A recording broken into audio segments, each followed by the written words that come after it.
नमस्कार विद्यार्थी मित्रांनो, सहज अध्ययनमध्ये तुमचं स्वागत आहे। आज आपण सराव संच 2.4 मधील चौथा प्रश्न सूत्र पद्धतीने सोडवणार आहोत। जर हा व्हिडिओ तुम्हाला आवडला तर व्हिडिओला लाईक नक्की करा आणि आपल्या चॅनलला देखील सबस्क्राइब करा। ह्या सराव संचामधील बाकीचे प्रश्न देखील आपण सोडवलेले आहेत। जर ते व्हिडिओ तुम्ही अजूनपर्यंत पाहिले नसतील तर डिस्क्रिप्शनमध्ये त्याची लिंक देईन, त्या लिंकवर क्लिक करून तुम्ही ते व्हिडिओ पाहू शकता। तर आजचा प्रश्न आहे 5m वर्ग वजा 4m वजा 2 बरोबर 0। तर उत्तरामध्ये सर्वात अगोदर हे समीकरण जसंच्या तसं लिहून घेऊयात। 5m वर्ग वजा 4m वजा 2 बरोबर 0। आता ह्या समीकरणाची आपण समीकरणाच्या सामान्य रूपासोबत तुलना करूयात। म्हणून लिहून घ्यायचं आहे, या समीकरणाची ax वर्ग अधिक bx अधिक c बरोबर 0 सोबत तुलना करू। तर पहा, इथे पहिल्या पदाचा सहगुणक आहे 5 म्हणून a बरोबर 5, दुसऱ्या पदाचा सहगुणक आहे वजा 4 म्हणून b बरोबर वजा 4 आणि स्थिर पद आहे वजा 2 म्हणून c बरोबर वजा 2। आता आपण b वर्ग वजा 4ac ची किंमत काढूयात। म्हणून b वर्ग वजा 4ac बरोबर, आता यांच्या सर्वांच्या किमती भरून घेऊयात। b ची किंमत आहे वजा 4 म्हणून वजा 4 चा वर्ग, सूत्रानुसार हे वजा 4 जसेच्या तसे येतील। a ची किंमत आहे 5 म्हणून गुणिले 5, c ची किंमत आहे वजा 2 म्हणून गुणिले वजा 2 बरोबरचं चिन्ह।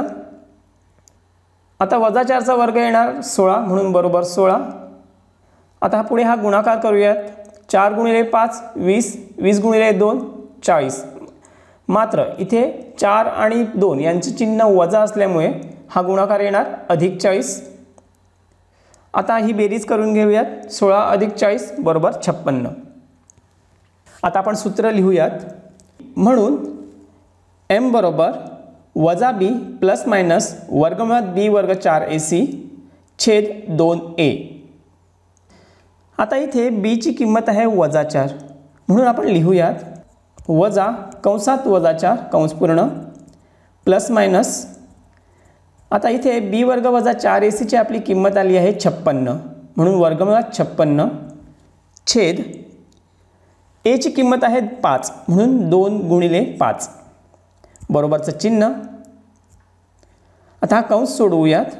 तर पहा, इथे कंसाच्या बाहेर वजा चिन्ह आणि कंसाच्या आत वजा चिन्ह म्हणून वजा वजा निघून गेले, राहिले फक्त 4 प्लस मायनस।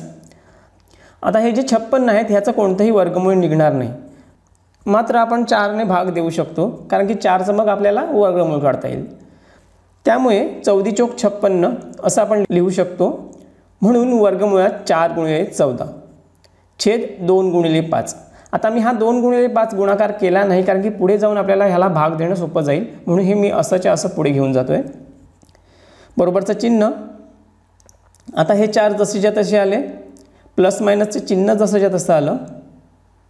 आता हे वर्गमुळात जे 4 आहेत त्याचा आपण वर्गमूळ काढू शकतो, म्हणून ते येईल 2, ते 2 आपण वर्गमूळ चिन्हाच्या बाहेर लिहूयात आणि उरलेले 14 वर्गमुळात लिहूयात छेद 2 गुणिले 5। आता अंशाच्या ठिकाणी असलेल्या दोन्ही संख्यांमधून आपण सामायिक अवयव बाहेर काढूयात। म्हणून 4 आणि 2 वर्गमुळात 14 ह्यातून आपण 2 हा अवयव बाहेर काढू शकतो, म्हणून तो आपण बाहेर काढूयात।